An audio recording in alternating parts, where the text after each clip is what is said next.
some of the fear and hunger wiki and lore entries. Lore entries. Lately, it's been a very nice experience playing these games and learning about the lore, and here I am to read and share it with all of you. So, Fear and Hunger is a horror dungeon crawler game released on December 11th of 2018. It is the first game of the series. It is currently in its 1.4 version. It was created on the RPG Maker engine. The game is developed by Miro and published under Happy Paintings. Fear and Hunger is set in a fantasy medieval setting and around delving into the dungeons of Fear and Hunger, located of the town of Maharup. Aside from the various horror game inspirations the game has, the lore of Fear and Hunger features notable Lovecraftian elements, both in settings as well through homages.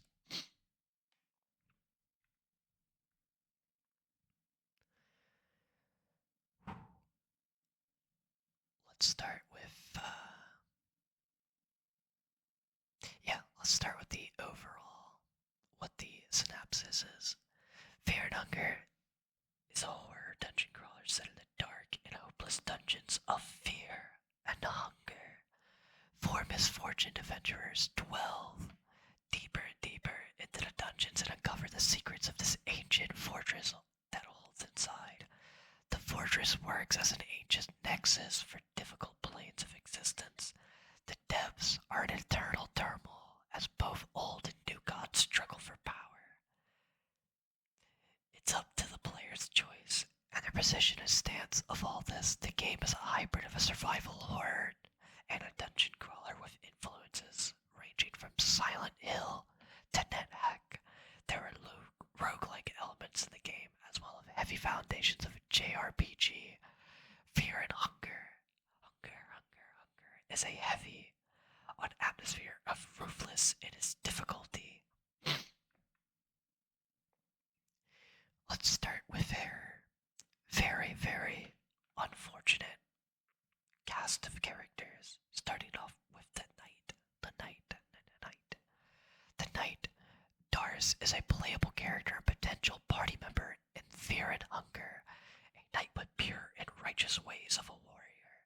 She has been trained in combat since childhood and excels at close quarters combat with different weaponry. A daughter of a wealthy family of nobles in the kingdom of Rondon, Darus was born with a domination soul, an essence that compels her to assert control over those in her midst. This innate quality rendered her a natural leader, yet also made her reluctant to engage in self-reflection in her youth. It was decided that Darus would become a holy knight, a decision that set on her path of squireship in riders trading. Intense drills of frequent sparring sessions sculpted Darus into a skilled, tenacious warrior.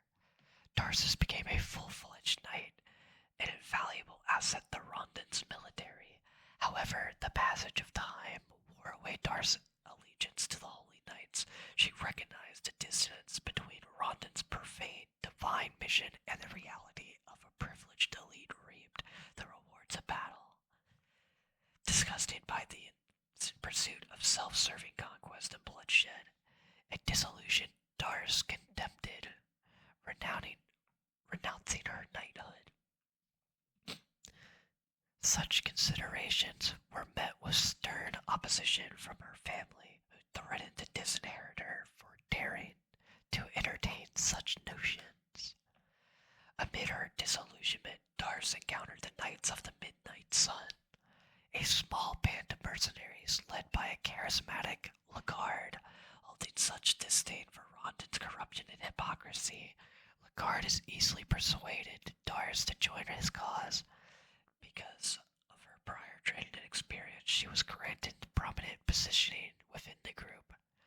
The Knights of the Midnight Sun burgeoned in both numbers and influence as recruits flocked to Lagard's banner. Despite the kingdom of Verdon's initially employing the Knight's services, Lagard increasing power made him a liability to the Rondon's rule. As tensions escalated, Lagard withdrew into isolation, immersing himself into a study of occult text and ancient artifacts. He had suddenly ordered his army to raid the kingdom of Olagard and retrieve a specific artifact. Darus cautioned against this order, failing to see the benefit of a concern about the damages to such action to do to Lagard's reputation, but Lagard was adamant.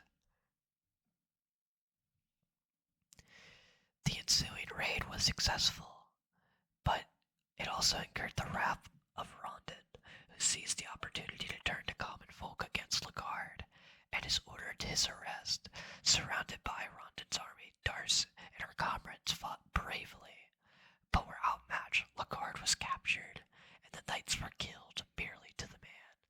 Narrowly escaping the battlefield, Darus resolved to a personal rescue of Lagard and saved him from the execution at any cost. She set off reporting the fortress where Lagard was being held, the dungeons of fear and hunger.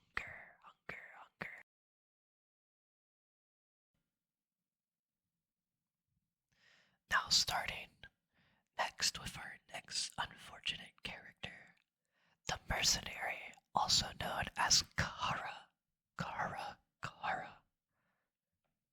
Kahara is a playable character and potential party member in Fear and Hunger, a mercenary.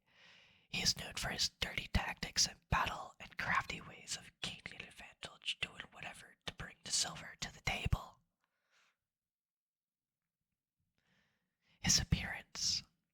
Kahara materializes as a youthful male visage.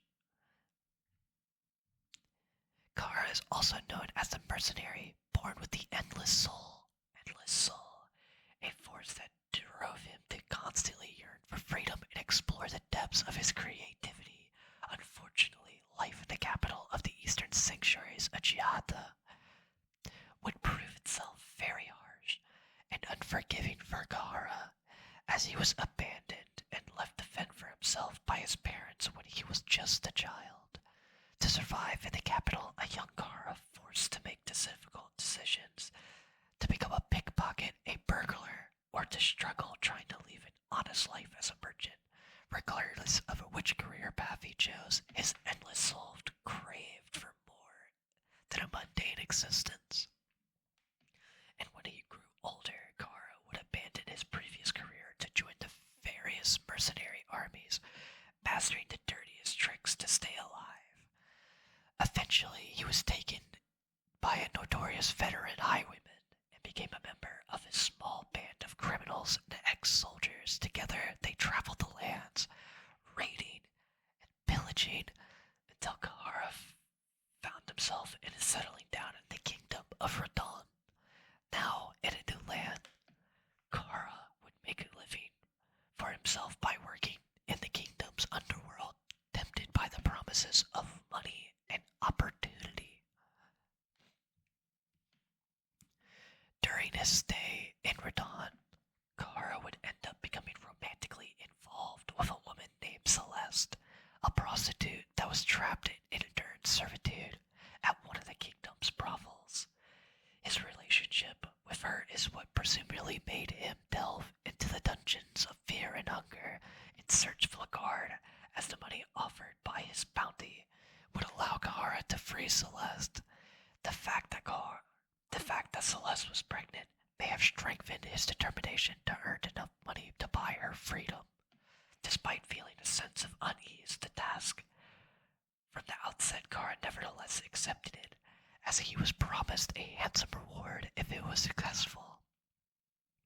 In the event of Kahara is not selected the main character, he will inevitably be captured and locked in a cell, with it being implied that he may be possibly subjected to horrors beyond his comprehension by his captor.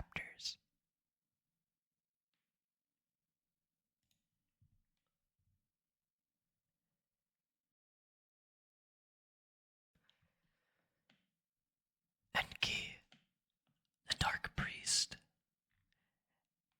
Enki is a playable character and potential party member in Fear and Hunger, a dark priest that bears no burden on such things as morality and ethics. Enki has an edge in blood magic, however, devoting himself to magic has left his body physically weak. Enki was born with the soul of enlightenment, driving him to endlessly pursue new knowledge and uncover secrets beyond the reach of an ordinary human. The fact that Enki and his twin sister were born from a lineage that had generations of long connections to the occult only cemented his connection to the enlightened soul. Enki's innate desire for knowledge became even more apparent at a young age when he selected to become a dark priest.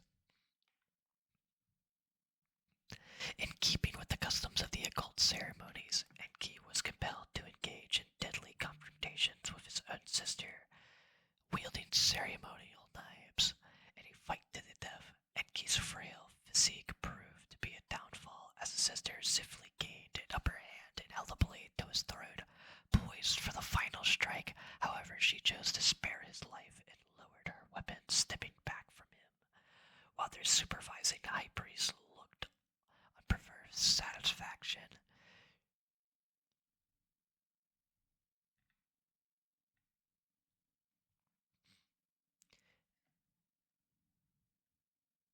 Should the player opt to play as Enki, they will be presented with two choices following a confrontation with his sister. The first option allows Enki to seize the opportunity of his sister's mercy and strike her down with a fatal stab to the spine, thereby appeasing the priest and enabling Enki to resurrect his sister as a ghoul during the Ascension ceremony. Alternatively, if the player chooses to accept defeat, the High Priest will cast Enki into an underground where he will languish in the darkness and feed on insects, and the other small creatures will eventually learn to understand their language. If the player selects the second option, Enki's messages. Enki manages to climb out of the well with the aid of the insect minions, and a new decision awaits him. Enki may opt to seek retribution by setting the temple ablaze, or decide to leave the occult behind and move on with his life. Enki's pilgrimage becomes a dark priest and led him to a solitary quest of discovery, traversing the western continent to study occult arts, diverse deities, blood magic, and a multitude of sciences. His impressive achievements were recognized by the former scholars of his era, and he was granted the entry to the prestigious Great Libraries of Ragnar, renowned for their vast collection of historical and scientific knowledge. During his time at Ragnar, Enki would immerse himself in studies that acquired great amount of knowledge. However, he would end up becoming unsatisfied and frustrated as he was unable to reach any sort of breakthrough. Eventually, Enki would come to a conclusion that he's reached his mortal limits, and he would volunteer himself as a religious sacrifice for Almir. Since he's unwilling to live an empty life any longer, he laid on the cross, crucified by his fellow dark priest. Enki would give a vision by Nilvin, a vision about a prophesized man destined to usher a new age of greatness of humanity. Frustrated and unwilling to let another bask in the glory of the gods, Enki ordered his priest to release him, so he can embark on a quest and uncover more about this prophesized figure. Eventually, Enki knew that this man, Lagard, was being held captive in the dungeons of Fear and Hunger. If not chosen as the main character, Enki will frequently discover engrossed in his studies, regardless of his whereabouts in the dungeon. He can be found poring over tomes in the library, meditating in a chamber of a ritual circle, and even breaking away from the group to indulge in scholarly pursuits within the grand libraries of Maharab. Enki regards these libraries as fonts of knowledge and power, displaying lack of understanding and their significance. Although the specifics of Enki following the game not explicitly explored, the evidence that he managed to survive the perils of fear and hunger.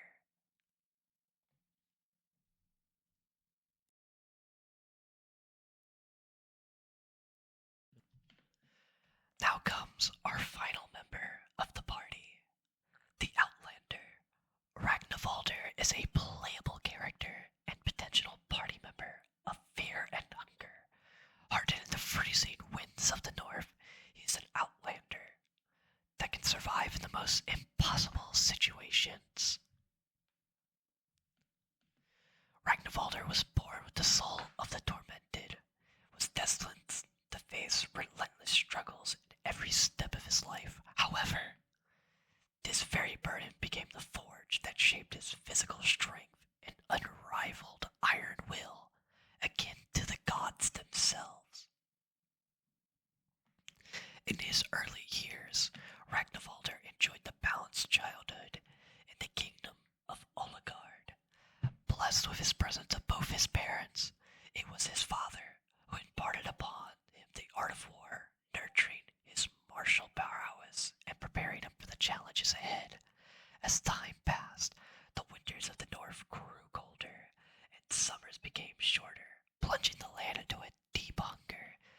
In the face of this plight, a grown Ragnvaldr, alongside the brave men of Lagard, embarked on a treacherous journey westward in search for sustenance and riches to alleviate the suffering of their people. The sea stretched endlessly before them. The horrors of the expedition took a toll on the weary crew amidst the gloom. Their precipitation led to an uncharted shore of Vinland, a dark and untamed continent steeped with shadows and ancient deities. An unfamiliar god that Ragnvaldr has never heard of. Ragnvaldr survived, helping bring back the cube of the depths. The experience hardened him, teaching him some skills he would later need to survive.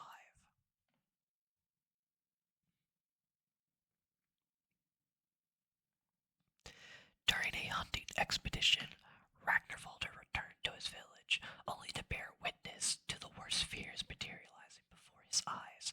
The Knights of the Midnight Sun invaded Lagard to gate the cube in the depths, killing many of Ragnvaldr's tribes in the process. This included Ragnvaldr's wife and child, Hildi and Bjorn. Now with a heart full of anger and a desire for vengeance, Ragnvaldr embarked on a quest to the dungeons of fear and hunger in order to take back the cube and exact revenge on the army's captain, Lagard, for the pain of his people's suffering during the invasion. Though Ragnvaldr and his Olagardian peers have more primitive appearances, this only a surface level. They have unsurprised as merchants and sailors. In the addition of boasting warriors known as the strong and the brave, indeed the skill set of fearlessness and a general knowledge to make Ragnvaldr a valuable warrior in the dungeon is seemed to come in the experience as an old guardian.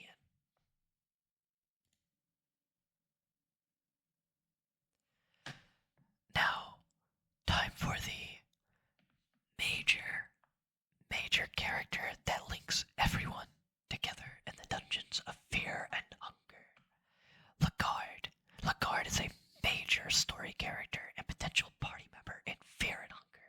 He is the captain of the Knights of the Midnight Sun, and a motivation for the four protagonists to delve in the dungeons of fear and hunger. Lagard is the enigmatic commander of the mercenary group known as the Knights of the Midnight Sun, and a magnetic presence to draw many followers to his cause.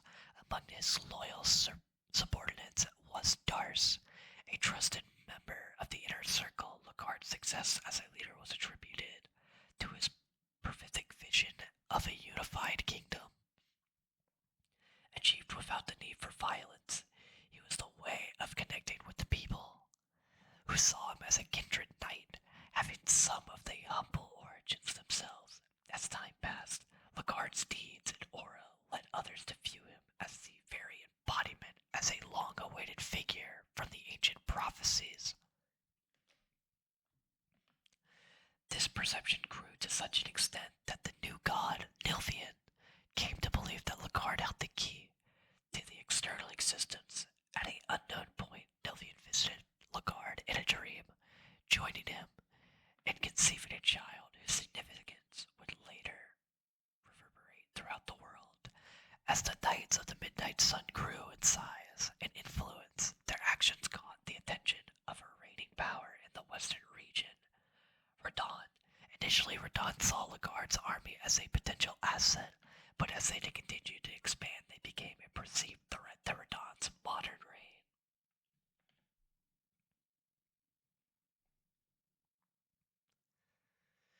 Lagard's personal transformation paralleled the evolution of his army. He became more reclusive, dedicating his time to studying the ancient texts and the occults. His obsession with the relics and artifacts eventually led him to invade Oligard to pursue the cubes of depths. He was willing to use any means necessary to maintain the relic, even resorting to violence and killing those who stood in his way. This act of aggression provided Radon with an excuse to turn public opinion against Lagard and justify his imprisonment. Having been captured after the defeat of the Knights of the Midnight Sun, Lagard was thrown into the dungeons of Fear and Hunger, where he suffered unspeakable torture at the hands of Tortur. Eventually, Captain Ragnar was removed and from his torture's reach, following the request of the High Priestess, and had him transferred to the lower levels after months of imprisonment. 4 adventurers would delve into the dungeons and search for him, each driven by their distinct motives and objectives. The amnesia that Lagard claims to have after being rescued is merely a facade. He uses it to trick his savior into accompanying him into Maharab and helping him achieve his ascension. Even his own imprisonment as orchestrated as a part of a grand plot to ascend to a better type of godhood. Each of the new gods from the Fellowship has a different type of soul that encompasses their power and beliefs. The Tormented One, the Enlightened Soul, the Endless Soul, the Dominating Soul.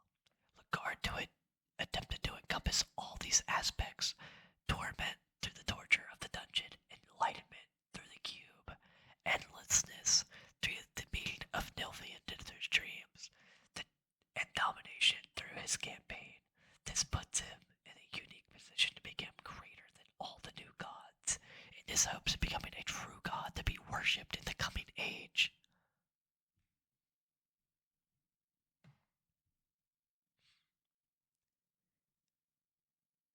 It is evident from the events of Fear and Hunger too that Lagard managed to survive the dungeons and ultimately achieved his divinity in attaining the form of the Yellow King.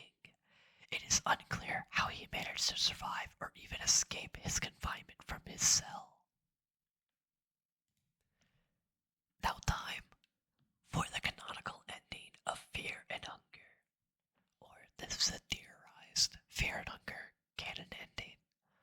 Despite the multiple endings, the canonical one turns out to be a combination of those. It is important to mention that the player will never be able to make all these events happen in one run. According to the contents of Fear and Hunger 2, it can be stated that the girl transforms into the god of Fear and Hunger. Ragnar survived as one of his possible descendants. Augustus appears to be in the sequel, sharing not only his looks, but goals, abilities, and even comes from Olafgard as well.